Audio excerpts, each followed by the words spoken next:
अस्सलाम वालेकुम दोस्तों। कैसे हो आप लोग? आई होप कि आप लोग अच्छे से होंगे। तो आज हम हमारी कहानी जिन का छठा पार्ट सुनेंगे। तो बिना देरी किए हम शुरू करते हैं हमारी कहानी, और आप लोग कहानी के आखिर तक बने रहे।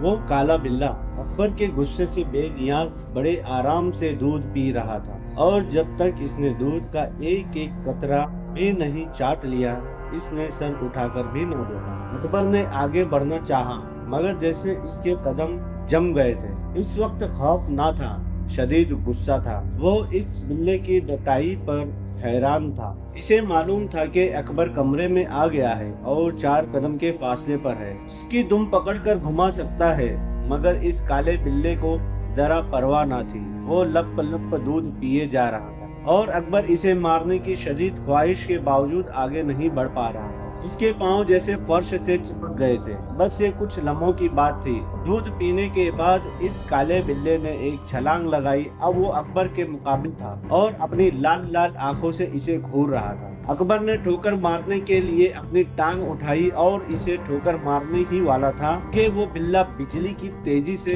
इसकी टांगों के दरमियान से निकल गया। इस बिल्ले की रगड़ से अकबर गैर मुतवाजन हो गया। इसने खुद को बड़ी मुश्किल से संभाला, नहीं तो जमीन पर गिर पड़ता। इस काले बिल्ले की रगड़ बड़ी आयनी थी। अकबर को ऐसा लगा जैसे कोई लोहे की चीज इसकी टांगों को रगड़ती हुई निकल गई। काले बिल्ले के जाने के बाद दुल्हन को फिर से बेड पर बिठाया गया। जहां दूध गिरा था उसे साफ करके एक गिलास दूध और रखा गया। दुल्हन जब सज बनकर बैठ गई तो सब ख्वातीन कमरे से बाहर निकल आई। तब राशिदा ने अपने भाई अकबर से कहा, जाइए साहब, दुल्हन आपका इंतजार कर रही है। शुक्रिया जनाब, आपका बहुत शुक्रिया। ये कहकर अकबर कमरे में दाखिल हुआ। इसने सामने देखा, नीलम सर झुकाए बेड के दरमियान पर बैठी हुई थी। अकबर ने पलटकर दरवाजा बंद किया, चटकनी चढ़ाई और मुस्कुराता हुआ दुल्हन की तरफ उल्टा। अब वो बेड पर नजर पड़ी तो उसके होश उड़ गए।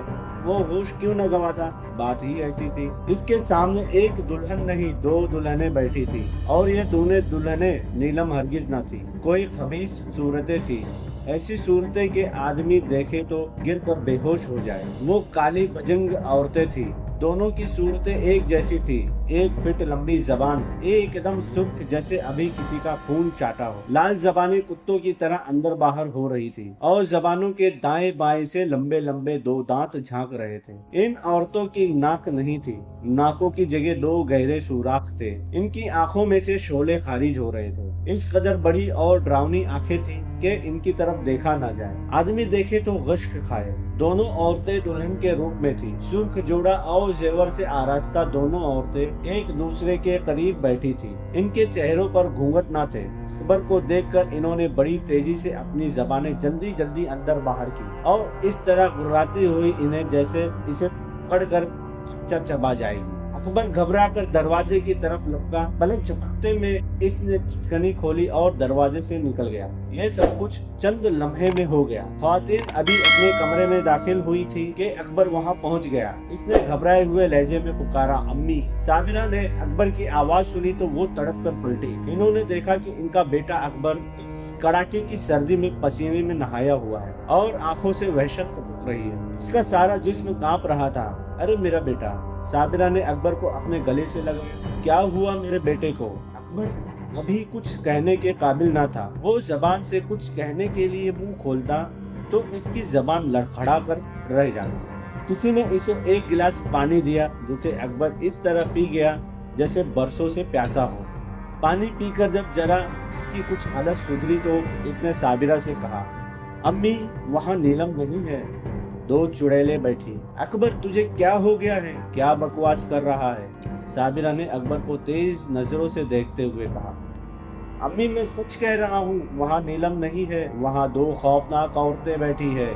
इनकी ये लंबी लंबी जबानें थी और कुत्तों की तरह हिल रही थी। ये बात सुनकर वहाँ जितनी औरतें थी सबकी सिट्टी गुम हो गई। किसी में इतनी हिम्मत ना रही कि दुल्हन के कमरे में जाकर देखे। साबिरा एक निडर खातून थी। इन्हें जिन भूतों पर यकीन भी न था, लेकिन इस वक्त अकबर की हालत देखकर वो भी हिम्मत न कर पाई कि तन्हा अंदर जाकर देखूं। इन्होंने नीलम की अम्मी से मुखातिब होकर कहा, आओ वाजिदा, मेरे साथ नीलम के कमरे में चलो। हाय नहीं साबिरा, مجھ سے اکیلے نہیں جایا جائے گا۔ واجدہ نے سن کر کہا، ادھر سے کسی مرد کو بلا لو۔ واجدہ کی یہ تجویز صابرہ کے دل کو لگی، اندر سے وہ بھی یہی چاہ رہی تھی کہ کوئی مرد ان کے ساتھ چلے۔ انہوں نے فوراً راشدہ کو اشارہ کیا، راشدہ جاؤ ذرا فرقان ماموں کو بلا کر لاؤ۔ راشدہ پہلے ہی ڈری ہوئی تھی، اس میں اتنی ہمت نہ تھی کہ وہ ڈرائنگ روم تک تنہا چلی جائے۔ وہ پریشان ہو کر بولی، امی میں؟ ارے تو اتنی ڈرپوک کیوں ہے؟ تو سامنے کے کمرے سے ماموں فرقان کو بلا کر نہیں لا سکتی؟ صابرہ نے ذرا تیز لہجے میں کہا۔ پھر انہوں نے اپنی بھتیجی شکیلہ کو مخاطب کر کے کہا، شکیلہ تم اس کے ساتھ چلی جاؤ۔ راشدہ اور شکیلہ دونوں مل کر کمرے سے نکلی۔ مرد جس کمرے میں ٹھہرائے گئے تھے وہ 10-15 قدم کے فاصلے پر تھے۔ یہ دونوں ایک دوسرے کا ہاتھ پکڑے راہداری سے گزرے۔ ڈرائنگ روم کا دروازہ کھلا تھا لیکن اندر اندھیرا تھا۔ ان دونوں میں سے کسی کی ہمت نہ ہوئی کہ اندھیرے کمرے میں اندر جائیں اور اندر جا کر لائٹ جلائے اور پھر یہ دیکھے کہ فرقان ماموں کہاں سوئے ہوئے ہیں۔ کمرے سے فرنیچر نکال کر فرش کر دیا گیا تھا اور فرش پر بستر بچھا دیے گئے تھے۔ سب لوگ کمبل اور لحاف اوڑھے لمبے لمبے پڑے تھے۔ اندھیری میں ایسا لگ رہا تھا جیسے برابر قبریں بنی ہوں۔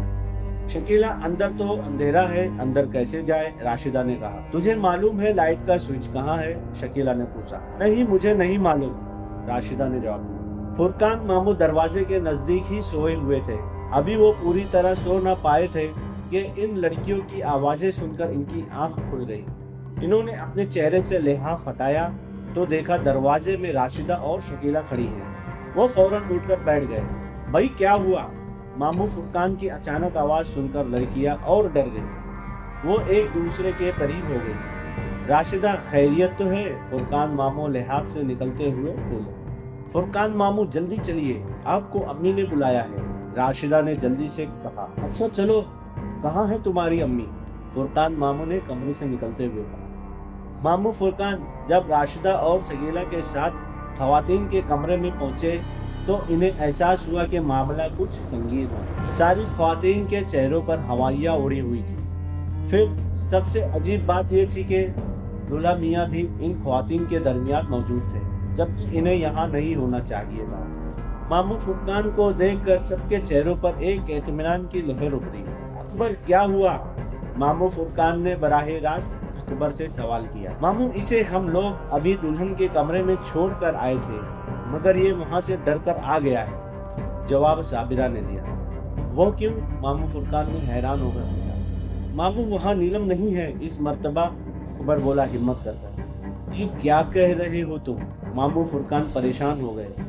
ہاں ماموں میں سچ کہہ رہا ہوں، وہاں نیلم نہیں ہے، وہاں 2 چڑیلیں بیٹھی ہیں، اکبر نے بتایا۔ یہ کیا فضول بات کر رہے ہو؟ ماموں فرقان نے اس کا ہاتھ پکڑتے ہوئے کہا۔ آؤ میرے ساتھ۔ ماموں فرقان نے اکبر کا ہاتھ پکڑ کر اسے اٹھایا اور کمرے کی طرف بڑھے۔ صابرہ تم بھی آؤ۔ ماموں فرقان نے صابرہ کو اپنے پیچھے آنے کا اشارہ کیا۔ کمرے کا دروازہ چوپٹ کھلا ہوا تھا اور اکبر بھاگا ہی اس بری طرح سے تھا۔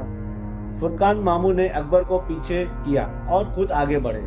کھلے دروازے سے انہوں نے جو منظر دیکھا اس میں کوئی خوفناکی نہیں تھی۔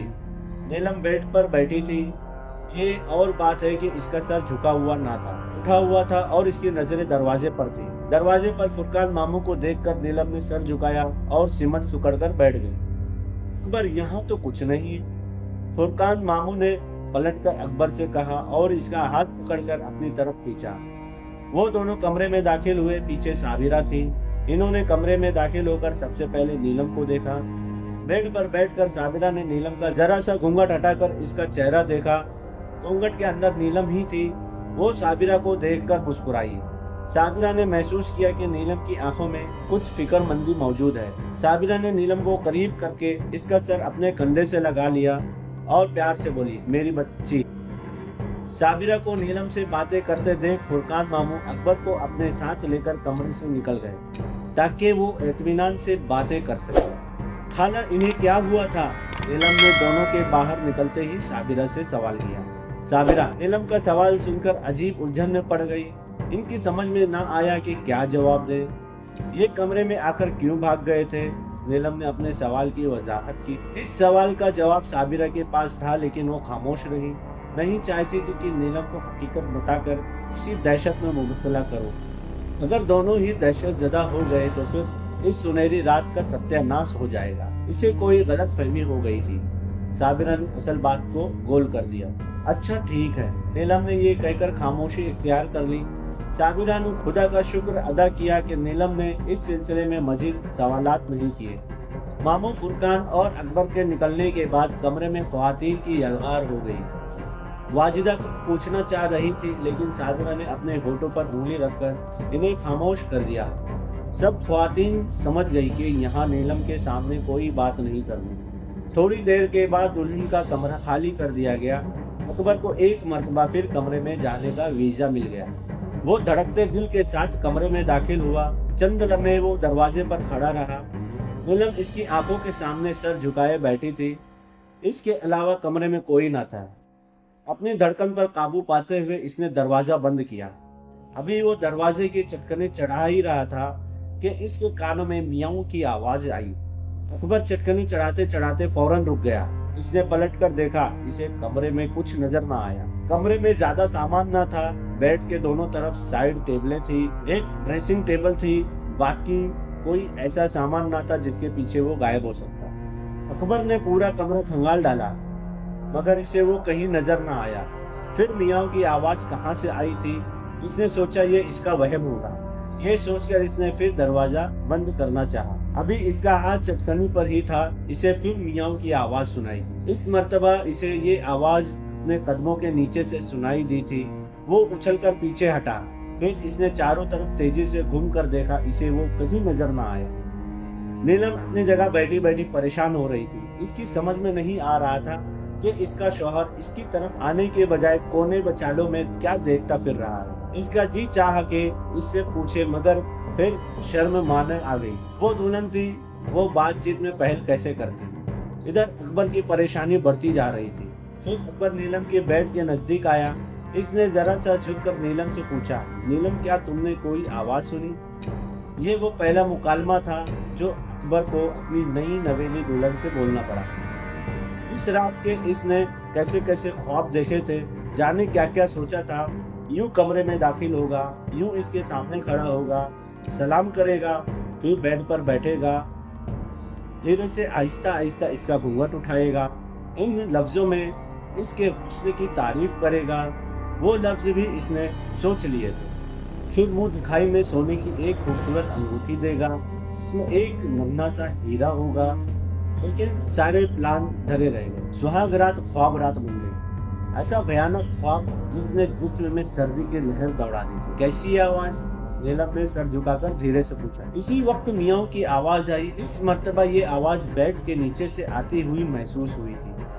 ये अकबर ने घबरा कर कहा, किसी बिल्ले के बोलने की आवाज। मुझे तो कोई आवाज नहीं सुनाई दी। नीलम ने सादगी से जवाब दिया। अरे हैरत है, अकबर ने कहा और झुककर बेड के नीचे देखा। वहाँ कोई चीज ना थी। फिर वो नीलम से मुखातिब होकर बोला, इस कमरे में मुसलसल बिल्ले की आवाज सुन रहा हूँ, लेकिन मुझे बिल्ला कहीं नहीं दिखाई दे रहा है। जाने वो कहाँ छुपा बैठा है। इस बिल्ले ने तो मेरी जिंदगी हराम कर दी है। इससे पहले जब आप कमरे में आए थे तो घबरा कर भाग क्यों गए थे?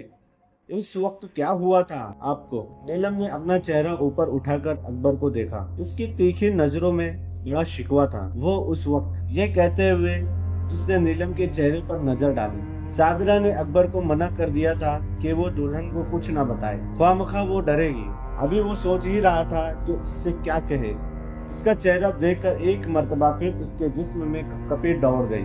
वो घबरा कर उठ खड़ा हुआ। अब इसके घूंघट में नीलम ना थी। वो लंबी जबान वाली खौफनाक औरत थी जो इसे देखकर मुस्कुरा रही थी।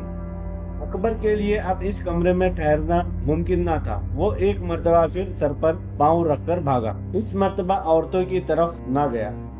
मामू फुरकान के पास पहुंचा। मामू फुरकान अपने कमरे की बिजली बुझाकर लिहाफ में घुस चुके थे और सोने की तैयारी कर रहे थे। मामू फुरकान, अकबर ने दरवाजे पर खड़े होकर आवाज लगाई। अकबर की घबराई हुई आवाज सुनकर मामू फुरकान ने लिहाफ एक तरफ फेंका, जल्दी से उठकर कमरे की लाइट जलाई और बोले, अब क्या हुआ? मामू वो कमरे में मौजूद है। इस मर्तबा वो अकेली है। इसके अलावा कमरे से मियाऊ मियाऊ की आवाजें भी आ रही हैं। अकबर ने जल्दी जल्दी घबराए हुए लहजे में कहा। मामू फुरकान ने मुंह से एक लफ्ज ना कहा, वो खामोशी से इसके साथ हो लिए। कमरे में पहुंचकर इन्हें कोई गैर मामूली बात महसूस ना हुई। नीलम बेड पर बैठी थी, उसका चेहरा दरवाजे की तरफ था और साफ नजर आ रहा। फुरकान मामू ने कमरे में चारों तरफ चक्कर लगाया, सारे कोने बचाने देख डाले, मगर इन्हें वहां बिल्ले की मौजूदगी का एहसास ना हुआ। फुरकान मामू ने सवालिया निगाहों से अकबर की तरफ देखा। अकबर इनके सवालिया निगाहों का क्या जवाब देता। उसने खामोशी से चेहरा झुका लिया। इस वक्त कमरे में नीलम मौजूद थी और कोई ना था। अकबर जब फुरकान मामू को बुलाने आया था तो इसकी आवाज ख्वातीन के कमरे तक पहुंच गई थी। साबिरा फौरन कमरे से निकल आई थी, पीछे पीछे वाजिदा भी थी। साबिरा को दरवाजे पर देखकर फुरकान मामू ने कहा, साबिरा जरा दुल्हन को अपने साथ ले जाओ। फिर कुछ हुआ क्या? साबिरा ने पूछा। हाँ, फुरकान मामू ने मुख्तसर से जवाब दिया। इलाही खैर। वाजिदा ने अपने दोनों हाथ सीने पर रख लिए। आओ बेटी, बाहर चलो। दुल्हन के बाहर जाने के बाद फुरकान मामू ने अकबर से कहा, तुम भी जाओ। फिर उसके जाने के बाद फुरकान मामू ने कमरा अंदर से बंद कर लिया। 5 मिनट के बाद जब वो कमरे से बाहर आए तो इनके चेहरे पर इंतहाई संजीदगी तारी थी। इन्होंने साबिरा को अलहदा ले जाकर इससे कहा, साबिरा, वो कमरा ठीक नहीं। क्यों मामू, वहाँ क्या है? साबिरा ने पूछा। वो आसिफ ज़िदा है, फुरकान मामू ने बड़ी संजीदगी से कहा, लेकिन तुम इस बात को नहीं समझोगी। अब मेरा मशवरा ये है कि दूल्हा दुल्हन को कोई और कमरा दे दो। वो कमरा इस घर में ना हो तो ज्यादा बेहतर है। आई होप दोस्तों ये कहानी आप लोगों को अच्छी लगी। ये छठा पार्ट था जिनका 7वां पार्ट बहुत जल्द लेके आऊँगा आप लोगों के बीच। तो आप लोग इस चैनल पे बने रहिए और सब्सक्राइब कीजिए, अपने दोस्तों को शेयर कीजिए, लाइक कीजिए और कमेंट कीजिए। तब तक के लिए शुक्रिया। खुदा हाफिज़।